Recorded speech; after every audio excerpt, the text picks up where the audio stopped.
Bonjour à tous, soyez les bienvenus sur Cuisine Rapide. Aujourd'hui, je vais vous montrer comment j'ai réalisé ces petits pains farcis à la viande. Je n'ai pas mis de fromage à l'intérieur, vous pouvez toujours en mettre si vous le souhaitez. Franchement, vous allez vraiment être épaté. Alors, si vous venez tout juste d'arriver sur la chaîne Cuisine Rapide et que vous n'êtes pas encore abonné, je vous invite à le faire en cliquant sur le petit bouton qu'il y a juste en bas de la vidéo, ça marqué en rouge s'abonner.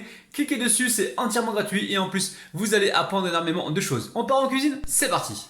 Alors pour réaliser la pâte, très simple, il va nous falloir 500 g de farine, 100 g de beurre, donc le beurre il est fondu, 10 g de levure sèche boulangère, il va nous falloir également 2 œufs entiers, il nous faudra 140 g d'eau tiède et une cuillère à café de sel, donc on verra au niveau de l'eau tiède si on en rajoute ou pas, ok?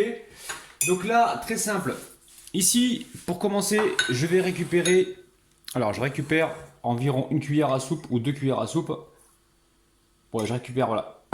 2 cuillères à soupe d'eau. Attendez, il en manque encore un peu. Voilà, 2 cuillères à soupe d'eau. Et je mets ça directement dans la levure. Donc l'eau tiède. On commence par ça. Comme ça, si vous mettez toute l'eau, elle aura du mal à se dissoudre. Ok?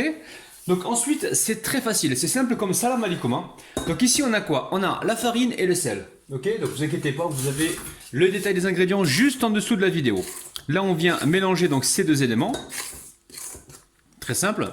Ensuite, on va rajouter nos 2 œufs. On mélange.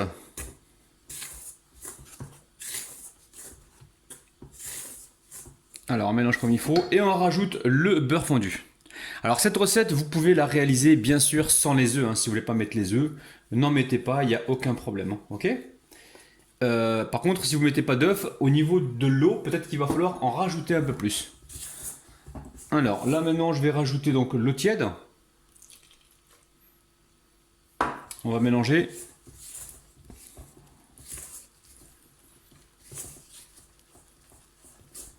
Et je vais rajouter le restant ici de levure, enfin de mélange levure et eau tiède, ok? Vous voyez, hein, ça fait une petite pâte. On va la récupérer. Hop là. Allez, je mélange rapidement et ensuite j'amène tout ça au robot à pétrir pendant environ 3-4 minutes, hein, ok? Allez. On y va, donc là s'il y a besoin de rajouter une cuillère ou 2 cuillères à soupe d'eau, on le fait, ok? Donc là on pétrit pendant environ 4 minutes. Donc là je vais rajouter juste une cuillère à soupe d'eau, hein, d'accord? Regardez, je récupère le pot où il y avait la levure, ok? Voilà, on a juste, quand vous voyez que la farine, que l'eau ne suffit pas, quand vous voyez que l'eau ne suffit pas, n'hésitez pas à en rajouter, hein, mais très très peu à chaque fois, donc une cuillère à soupe pour assembler votre pâte. Hein. Toutes les farines ne se valent pas, il y a des farines qui vont absorber plus que d'autres, ok?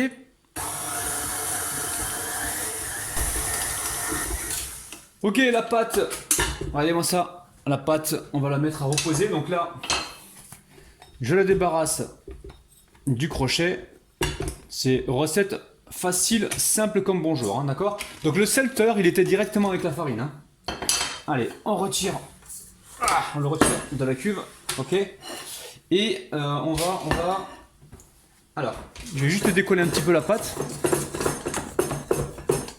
Voilà, retravailler un petit peu. Ok? Vous voyez? On la remet dedans, je mets une assiette pour éviter de gaspiller du plastique et on va laisser pousser pendant environ, on peut dire 1 heure ou 1h30, ça dépend, hein. Il faut vraiment que ça arrive en haut, que ça gonfle, ok? À tout à l'heure. Bon, très simple, alors au niveau de la viande, vous prenez 300 grammes, alors soit vous prenez du bœuf, du bœuf tendre, c'est-à-dire du bœuf à griller, hein. Ça peut être des tentes de tranches, ça peut être du steak.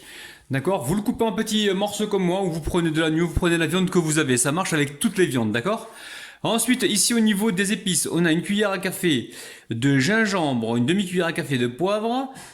Le sel et le poivre, ça reste toujours selon vos goûts. Une cuillère à soupe de paprika, une cuillère à café de curcuma et on a une cuillère à café de cumin, ok? Et ici, nous avons à peu près 2 belles poignées de coriandre fraîche. J'ai également un oignon que j'ai émincé. Vous allez voir, recette super facile et on va utiliser de l'huile d'olive pour la cuisson. Alors, ne vous inquiétez pas, vous aurez le détail des ingrédients juste en dessous de la vidéo, ok? Donc là, on a nos épices, on va venir les mélanger rapidement. Donc le sel, le poivre, ça reste selon vos goûts, encore une fois. On mélange nos épices comme ceci. Si vous avez les mains bien propres, faites-le à la main. On va mettre également de l'huile d'olive. On met environ 4 cuillères à soupe environ. Et là, on mélange pour former une petite pâte. Enfin, une pâte. Pour avoir un mélange surtout bien homogène. Hein. Ça, c'est assez important. Et ensuite, on va récupérer la viande et on va la mettre dedans. Donc, viande que vous avez à la maison. Hein. Ça peut être du bœuf, ça peut être de l'agneau, du poulet. C'est vous qui voyez, ok? Donc là, l'idéal, c'est de laisser mariner sa viande à peu près 1 heure. Si vous le faites la veille pour le lendemain, c'est toujours mieux, les amis. Hein. Allez, quand vous avez fait ça, aussitôt, on récupère ici les oignons. Donc l'oignon émincé et on vient mélanger. Ça sent bon déjà, on n'a rien fait encore, ça sent super bon. Et la coriandre, on va la laisser, on la mettra à la fin. Alors, dans la poêle qui chauffe ici, on vient mettre un petit peu d'huile. Ok. On laisse chauffer légèrement et on va pouvoir cuire notre préparation. Une préparation qui est là. Pas besoin d'avoir une grande poêle pour ça, hein, d'accord? On va juste colorer un petit peu la viande. Et ensuite, on va pouvoir la laisser refroidir tranquillement. Et passer donc au montage. Vous allez voir, c'est super facile. Allez, je pense que l'huile, elle a légèrement chauffé. On va pouvoir mettre la viande. Allez, on va laisser cuire tranquillement. On mélange de temps en temps. Ok? Aïe, aïe, aïe, ça sent bon! Bon, on arrive en fin de cuisson. Il nous reste 2 éléments, je pense, à rajouter. On se retrouve sur le plan de travail. Donc goûtez pour savoir si c'est suffisamment assaisonné pour vous, ok? Surtout au niveau du sel. On arrive en fin de cuisson ici. Hop là, on vient mettre 1 à 2 cuillères à soupe de ketchup, hein, d'accord? Pour apporter ce petit goût sucré hein, qui va très bien dans la recette. On mélange assez rapidement comme ceci. Et ensuite, on vient mettre notre dernière touche finale, c'est-à-dire la coriandre fraîche, ok? Donc la coriandre, mettez-la à la fin pour qu'elle garde sa jolie couleur verte et ses arômes. Hein. Si vous la mettez au départ, elle va cuire dans la préparation et on verra plus de couleur verte. On veut légèrement de la couleur pour cette recette. Donc là, vous voyez, hein, c'est magnifique. Je viens de goûter hein, pour être sûr que c'est suffisamment salé. Et voilà, pas plus que ça. Ne mettez pas de sauce. On va regarder notre préparation ici. Regardez, ça a gonflé. On va pouvoir passer donc à la suite. Bon, on voit bien que ça a poussé, vous avez vu. Hein. Donc là, on va dégazer la pâte et je vais la peser pour faire environ 5 boules, hein, d'accord? Là, je suis en train de séparer ma viande, donc 1, 2, 3, 4, 5, ok? Pensez à le faire, ça, pour ne pas vous faire avoir. Ça sent super bon. Hein. Ok, allez, je récupère ici la farine, j'en mets un peu partout et je viens dégager ma pâte. Ok, allez, on va venir peser pour savoir combien elle pèse, de façon à ce qu'on puisse la diviser. Donc là, ok, je mets ma pâte sur l'assiette qui m'a servi à recouvrir donc le pâton. Ok, donc là on a 830 grammes, d'accord? Donc là on va faire des portions d'environ 166 grammes, hein, d'accord? Je mets ça directement là et je pèse donc des portions d'environ 166 grammes, ok? On va voir si on a le compas dans l'œil.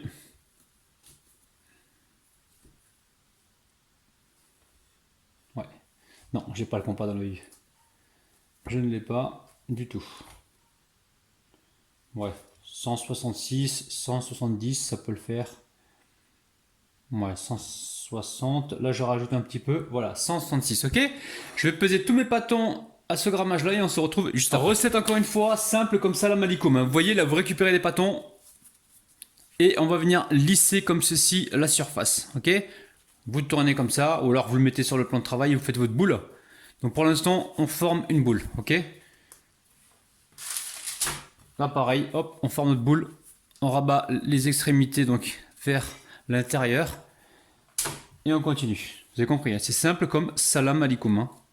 Bon, je récupère une boule ici. Alors, il y a plusieurs sortes, plusieurs solutions. Soit on l'étale comme ceci et on farcit notre petit pain.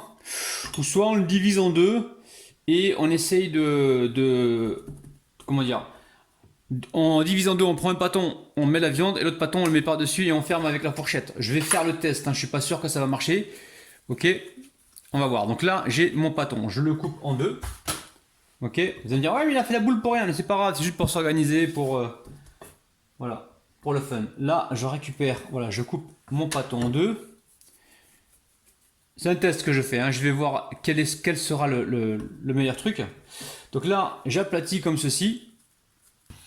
Donc là, on fait un test, hein, comme je vous ai dit, et on va voir quel sera le meilleur test en fait. Est-ce qu'on forme une boule que l'on farcit, ou alors on le fait en 2 étapes comme ceci? Je sais pas du tout, c'est la première fois que je le fais les amis. Je découvre le truc en même temps que vous, hein, ok? Allez, je récupère un petit peu de farce. Donc là, ce qui est important, c'est pas de trop charger les amis, hein. D'accord, on a divisé en 5, mais peut-être que... Voilà, peut-être que ça va faire trop... Enfin, je sais pas pour l'instant, je charge, on verra. Ça, c'est extrêmement bon. Alors, l'idéal, c'est de mettre un papier en dessous de l'assiette pour pouvoir justement manipuler assez facilement nos pâtons, ok? On laisse un peu de place sur le côté justement pour refermer, enfin pour la soudure, hein, d'accord?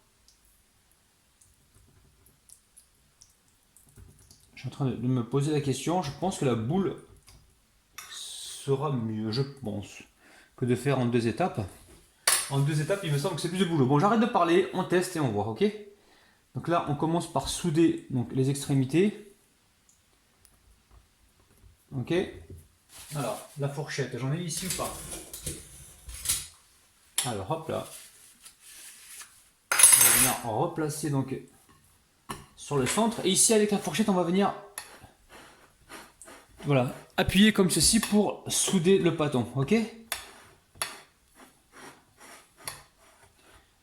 J'avais envie aujourd'hui de vous faire un truc différent qu'à chaque fois faire la même chose, c'est-à-dire remplir une seule boule.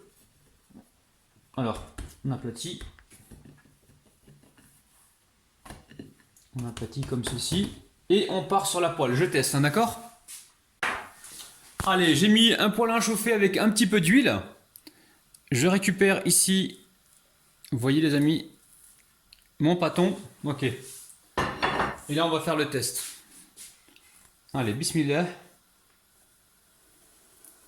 On va le cuire gentiment. Donc mettez un petit peu d'huile hein, pour avoir une belle coloration. Ok. Et je vais tester après. Et vous dites-moi en commentaire si vous préférez cette technique-là ou l'autre technique qui consiste justement à aplatir la boule, à la remplir et à la reformer donc en pâton. Ok. Allez, je pense qu'on va pouvoir retourner le pâton. Ah! Allez, c'est magnifique, hein, c'est beau les amis. Hein. Allez, on va continuer sur le plan de travail. Allez, on va récupérer ici une boule. On vient aplatir. On aplatit comme ceci.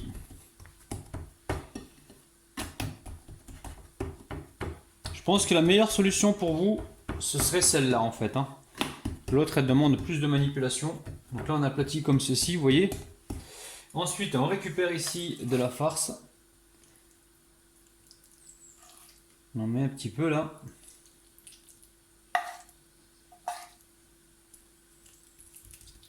Vous voyez? Ensuite, alors je surveille la cuisson toujours pour pas que ça crame. Je récupère comme ça le pâton. Donc je le décolle déjà dans un premier temps. Et je viens comme ceci refermer. Vous voyez les amis hein?